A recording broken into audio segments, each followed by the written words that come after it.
Bismillahirrahmanirrahim. Al-mas'alatul ula zawalul mani'i. Masalah yang pertama adalah hilangnya penghalang sholat.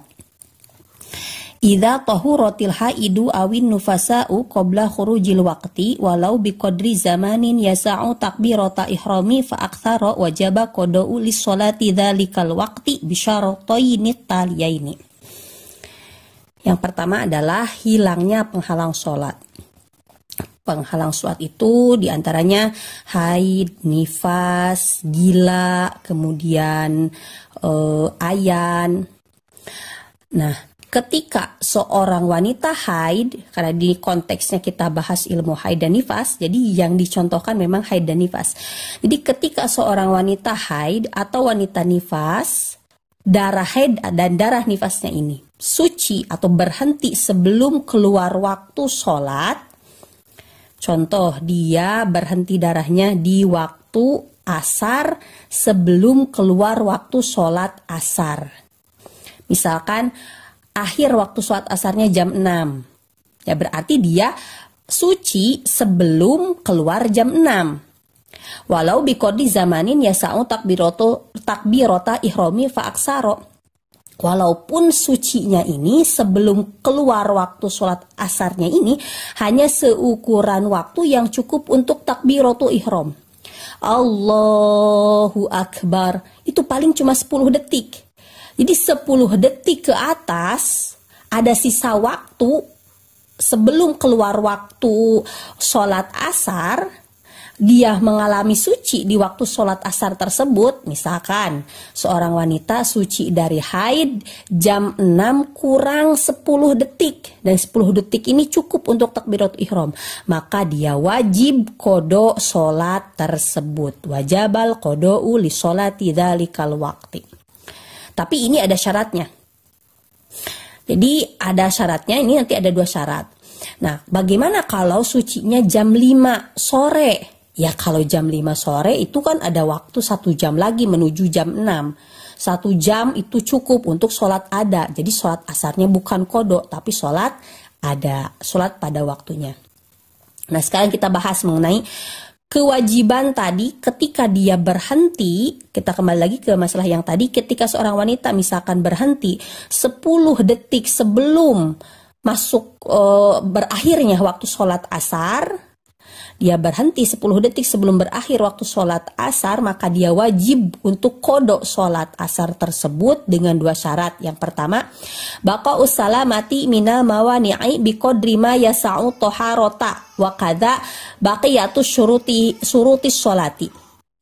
Kemudian syarat yang kedua, baqa'us salamati minal mawani'i zamanan yasa'u tilka sholata bi akhafi mumkinin. Nah, syarat yang pertama adalah tetap terbebas dari mawani' sholat, dari penghalang-penghalang sholat. Jadi mau itu haid, nifas, mau itu gila. Nah, jadi dia tetap terbebas dari penghalang-penghalang sholat dalam waktu yang waktu tersebut itu cukup untuk bersuci. Dan juga waktunya cukup untuk persiapan-persiapan sholat. Misalkan waktu untuk bersuci dan persiapan-persiapan sholat ini 5 menit. Kemudian yang kedua, dia tetap terbebas dari penghalang-penghalang sholat dengan waktu yang cukup untuk sholat yang paling ringan. Atau sholat yang fardunya saja, anggaplah 5 menit. Jadi seperti ini, kalau dia suci 10 detik sebelum berakhir sholat asar, nah sucinya ini berlanjut. Jadi setelah suci ini dia terbebas dari penghalang sholat berlanjut, tidak ada penghalang sholat selama 10 menit. Setelah 10 menit ternyata dia gila. Nah, berarti dia sebenarnya ada waktu yang cukup untuk dia bersuci, dia memenuhi syarat-syarat sholat, dan dia melaksanakan sholat yang paling ringan, sholat yang fardunya saja. Nah, maka dia tetap berkewajiban untuk mengqada sholat asar tersebut, walaupun setelah 10 menit berlalu ternyata datang penghalang sholat yang lain, yakni gila. Bagaimana kalau 10 detik sebelum berakhir sholat asar dia nih suci dari haid, tapi baru 10 detik, misalkan 20 detik lah, baru 20 detik kemudian dia gila. Nah 20 detik ini kan tidak cukup untuk bersuci, tidak cukup untuk memenuhi syarat sholat, tidak cukup untuk sholat yang ringan, maka dia tidak wajib untuk qada sholat asar tersebut, walaupun dia pernah mengalami hilang penghalang sholat berupa haidnya ini. Jadi dia mengalami suci, tapi karena masa sucinya ini disambung oleh penghalang sholat yang lain, maka dia tidak berkewajiban untuk mengqada waktu sholat tersebut. Wa yajibu aidon qada'u ma qablaha in jumi'at ma'aha kadzuhri ma'al asri wal maghribi ma'al isai bi syarti baqa isalamati mina mawani'i ba'da zawalil udri qadra fardhaini bi akhafi mumkinin wat taharati. Begitu pula wajib qada salat sebelumnya. Kalau asar berarti sebelumnya adalah salat duhur. Kalau memang salat tersebut bisa dijama'. Duhur seperti bisa dijama dengan asar, maghrib dengan isya. Dengan syarat memang tetap terbebas dari penghalang-penghalang sholat setelah hilangnya udzur seukuran sholat fardu tersebut. Seukuran 2 sholat fardu tersebut dengan ukuran sholat yang paling ringan. Jadi hanya sholat yang fardunya saja dan bersucinya. Jadi kalau memang begini, kalau memang tadi kan dia suci 10 detik sebelum berakhir sholat asar, kemudian ada waktu dia terbebas dari mani'us sholat, yang waktunya ini terbebas dari mani'us sholat ini, dia cukup untuk sholat qada sholat asar, dia cukup juga untuk qada sholat duhur. Jadi cukup untuk 2 waktu sholat dilaksanakan, tapi kemudian datang lagi penghalang sholat yang lain. Misalkan nih, anggaplah untuk 2 waktu sholat ini waktunya misalkan 15 menit. Nah setelah dia terbebas dalam 15 menit ini, dia aman dari penghalang sholat, tiba-tiba kemudian dia gila, ya maka dia tetap wajib untuk qada sholat asar, begitu juga dengan sholat duhurnya gitu. Bagaimana kalau dia terbebas dari mani'us sholatnya ini cuma dalam waktu sebentar, jadi artinya tidak cukup untuk mengqada sholat fardu, 2 sholat fardu tersebut, dan juga tidak cukup untuk bersucinya, ya berarti dia tidak wajib untuk mengqada sholat tersebut. Misalkan baru sucinya ini misalkan 1 menit, dia malah gila, ya berarti tidak wajib untuk qada waktu sholat tersebut dan waktu yang sebelumnya. Nah ini kalau yang jarang-jarang kan memang habis hilang penghalang sholat yang satu, datang penghalang sholat yang lain, ini jarang-jarang. Tapi kalaupun kasus ini terjadi, nah ini penjelasannya seperti ini, dia tetap wajib qada sholat tersebut kalau memang sebenarnya dia punya waktu untuk melaksanakan sholat tersebut begitu. Baik bersucinya dan juga sholatnya yang paling ringan, yang fardunya saja. Kemudian bagaimana kalau misalkan ternyata tidak ada lagi penghalang sholat, dia suci 10 detik sebelum berakhir sholat maghrib, dan memang tidak ada lagi penghalang sholat, dia tidak gila, dia tidak keluar lagi darah haid, tidak keluar darah nifas, dia tidak ayan, ya maka dia nanti wajib untuk qada sholat asar, begitu juga dengan sholat duhur. Kalau misalkan dia suci di waktu isya, sebelum berakhir waktu isya, misalkan 10 detik sebelum adzan subuh, itu kan berarti ada masih waktu isya, maka dia wajib qada sholat isya, begitu juga sholat maghrib, karena bisa dijama'. Nah, kalau sholat maghrib, sholat duhur, itu kan bisa dijama' takhir. Dalam keadaan darurat, waktu sholat duhur ini itu memanjang sampai dengan waktu sholat asar. Jadi ketika seseorang suci di waktu asar, itu sebenarnya dia ada 2 waktu sholat kalau dalam keadaan darurat. Yakni sholat duhur dan sholat asar. Makanya dia wajib untuk kodonya duhur dan asar. Begitu. Nah, begitu pula ketika dia suci di waktu isya, karena sholat maghrib bisa dijamak takhir dengan sholat isya, jadi waktunya memang memanjang. Waktu sholat maghrib ini dalam keadaan darurat, seperti musafir kan, kalau sedang pergian, ya bisa jamak takhir maghribnya di waktu isya.